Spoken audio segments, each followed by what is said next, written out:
محترم ناظرین و سامعین، السلام علیکم ورحمۃ اللہ تعالی وبرکاتہ۔ نحمدہ و نصلی علی رسولہ الکریم، اما بعد، اعوذ باللہ من الشیطان الرجیم، بسم اللہ الرحمن الرحیم۔ یاد کر غافل خدا کو یاد کر، یاد کر غافل خدا کو یاد کر، دل کی اجڑی بستی آباد کر۔ حضرات، احادیث کریمہ سے پتہ چلتا ہے کہ دنیا کی ہر چیز اللہ تبارک و تعالیٰ کی حمد و ثنا کرتی ہے، حتیٰ کہ جمادات اور بے جان چیزیں جیسے پتھر، لکڑی وغیرہ وغیرہ بھی اس کی یاد میں مشغول ہیں، اور جو بھی اس کی یاد سے غافل ہوا نقصان اٹھا جاتا۔ چنانچہ ایک حدیث پاک میں ہمارے آقا صلی اللہ تعالی علیہ وسلم کا ارشاد ہے کہ کسی درخت پر کلہاڑا اسی وقت چلتا ہے جب وہ ذکر الہی سے غفلت اختیار کرتا ہے، اور جو جانور یاد خدا سے غافل ہو جاتا ہے ذبح کر دیا جاتا ہے۔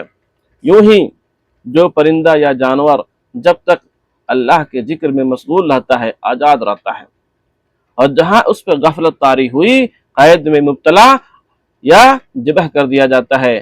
تو دوستوں، اس سے معلوم ہوا کہ اللہ تبارک و تعالیٰ کی ساری مخلوق اس کی یاد میں محو ہے، یعنی محو ہے۔ ایک انسان ہی ہے جو اس کی یاد سے غافل ہو جاتا ہے۔ تو ذرا سوچو کہ کائنات کا ذرہ ذرہ ذکر الہی میں مشغول ہے، اور ہم لوگ کس قدر نادان ہیں کہ اللہ تبارک و تعالیٰ نے ہم پر طرح طرح کے انعامات فرمائے، بے شمار نعمتیں عطا فرمائی، اور سب سے بڑھ کر ہمیں اشرف المخلوقات بنایا، پھر بھی ہم اللہ کی یاد اور اس کے ذکر سے غافل ہیں۔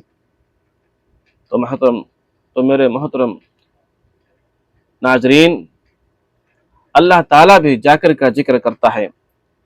حضرت ابو ہریرہ رضی اللہ تعالی عنہ سے ایک حدیث پاک مروی ہے کہ سرور قلب و سینہ یعنی سرکار مدینہ صلی اللہ تعالی علیہ وسلم نے ارشاد فرمایا کہ اللہ تبارک و تعالیٰ ارشاد فرماتا ہے کہ میرے متعلق میرا بندہ جو گمان رکھتا ہے میں اس کے لیے ایسا ہی ہوتا ہوں، اور میں اس کے ساتھ ہوتا ہوں جب وہ مجھے یاد کرتا ہے۔ اگر وہ مجھے جیم یاد کرتا ہے تو میں اس کو اپنے جیم یاد کرتا ہوں، اگر وہ مجھے کسی جماعت میں یاد کرے تو میں اسے ایسی جماعت میں یاد کرتا ہوں جو ان سے بہتر ہے۔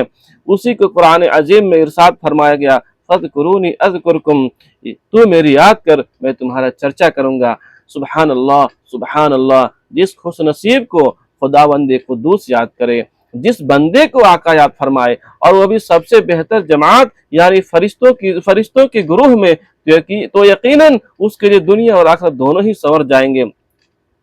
تو ذکر ہم کس طرح کریں؟ معزز سامعین، اب آپ کے ذہن میں ایک سوال پیدا ہوا ہوگا کہ آخر ہم ذکر کس طرح کریں، کیسے ذکر کریں؟ تو سنیے، ذکر تین طرح کا ہوتا ہے۔ ایک ہوتا ہے ذکر باللسان، یعنی زبان سے ذکر کرنا، جیسے اللہ تبارک و تعالیٰ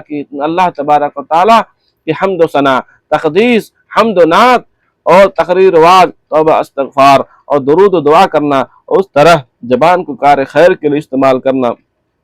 مثلا کلمہ طیبہ لا الہ الا اللہ محمد الرسول اللہ پڑھنا، کلمہ شہادت اشہد ان لا الہ الا اللہ واشہد ان محمد عبدہ ورسولہ پڑھنا، ایمان مجمل اور ایمان مفصل پڑھنا، اللہ کے صدائیں بلند کرنا، اٹھتے بیٹھتے سبحان اللہ اور الحمدللہ زبان سے ادا کرنا، یہ سب ذکر باللسان میں آتے ہیں۔